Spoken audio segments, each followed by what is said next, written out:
ഇന്ന് രാവിലെ ഞാൻ പൊന്നാങ്കണ്ണി ചീര തോരൻ വെക്കാമെന്ന് കരുതി അത് പറിക്കാനായിട്ട് ഞാൻ ഇറങ്ങിയിരിക്കുകയാണ്. ഞാനിങ്ങനെ ഈ ഒന്നരാടമൊക്കെ ഇങ്ങനെ ഓരോ ഇലക്കറികളൊക്കെ വെക്കുമ്പോൾ എനിക്കറിയാവുന്നവരൊക്കെ എന്നോട് ചോദിക്കും, നിനക്കിങ്ങനെ ഈ ചീരയൊക്കെ കഴിച്ചിട്ട് മടുക്കില്ലേന്ന്.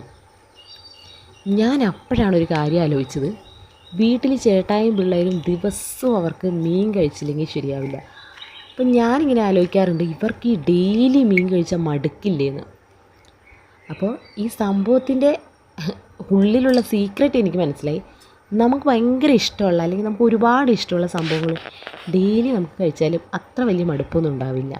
പിന്നെ അത് മാത്രമല്ല, ഇലക്കറികൾ ഞാൻ ഈ ഒന്നരാടം കഴിക്കുന്നു എന്ന് പറഞ്ഞത് എല്ലാം ഒരേ ഇലക്കറികളല്ല, പല ഇലക്കറികളാണ് ഞാൻ ഈ ഒന്നരാടമൊക്കെ വെക്കുന്നത്. പിന്നെ അത് മാത്രമല്ല, എല്ലാം ഒരേ രീതിയിലല്ല വെക്കുന്നത്. ഇപ്പോൾ സാമ്പാർ ചീരയും മുട്ടയും കൂടിയിട്ടാണ് തോരൻ വെക്കുക. വേലിച്ചീരയാണെങ്കിൽ അത് മാത്രമായിട്ടും തോരൻ വയ്ക്കും.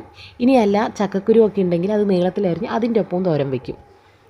അപ്പം അങ്ങനെ ഈ പറഞ്ഞ പോലെ മുരിങ്ങയിലയും ചേമ്പിൻ താളും ഒക്കെ എനിക്കിഷ്ടമുള്ളത് കൊണ്ട് ഞാനിങ്ങനെ ഓരോ രീതിയിലും ഉണ്ടാക്കിയിട്ടാണ് ഞാൻ ഇവർക്ക് കഴിക്കാനൊക്കെ കൊടുക്കുന്നത്. അവർക്കത്ര ഇഷ്ടമായില്ലെങ്കിലും എനിക്കിഷ്ടമുള്ളത് കൊണ്ട് ഞാൻ അങ്ങനെയൊക്കെ ഉണ്ടാക്കി കൊടുക്കും. പിന്നെ അവർക്ക് കഴിക്കാതെ വേറെ നിവൃത്തിയില്ലാത്തതുകൊണ്ട് അവരും കഴിക്കും. അപ്പോൾ നിങ്ങളിങ്ങനെ ഇലക്കറികളൊക്കെ ഇഷ്ടമുള്ളവരാണ് എന്നുണ്ടെങ്കിൽ ഒരു ടിപ്പ് ഞാൻ പറഞ്ഞുതരാം. നമ്മളിങ്ങനെ ഒടിച്ചെടുക്കുന്ന സമയത്ത് അതിൻ്റെ മൂത്ത തണ്ടും കൂടി ഉണ്ടാവും. ചിലപ്പോൾ അത് കുറച്ചും കൂടി നീളമുള്ളതായിരിക്കും, ചിലപ്പോൾ നീളമില്ലാത്തതായിരിക്കും. പക്ഷേ എന്ത് തന്നെ ആയാലും ആ മൂത്ത തണ്ടിൻ്റെ ഭാഗം നമ്മൾ അരിയുന്നതിന് മുമ്പായിട്ട് സെപ്പറേറ്റ് മാറ്റി വെച്ചിട്ട് ആ തണ്ട് മാത്രം നമ്മൾ വേറൊരു ഗ്രോ ബാഗിലോ ചെടിച്ചട്ടിയിലോ അല്ലെങ്കിൽ പ്ലാസ്റ്റിക് കവറിലോ എവിടെയാണ് നടന്നത്, അല്ലെങ്കിൽ മുറ്റത്ത് മണ്ണിലാണെങ്കിൽ അങ്ങനെ കൊണ്ടുവന്ന് പിടിപ്പിക്കുകയാണെന്നുണ്ടെങ്കിൽ നമുക്ക് ഒരുപാട് തൈകൾ നമുക്ക് ഉണ്ടാക്കിയെടുക്കുകയും ചെയ്യാം.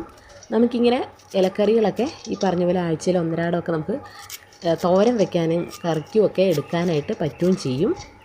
അപ്പോൾ നിങ്ങളങ്ങനെ ഇലക്കറികൾ ഇഷ്ടമുള്ളവരാണെന്നുണ്ടെങ്കിൽ ഞാൻ ഈ പറഞ്ഞ പോലെ ഒന്ന് നോക്കുക. അപ്പോൾ നമുക്കും അങ്ങനെ കുറേ ഇലക്കറികളൊക്കെ കഴിക്കാം.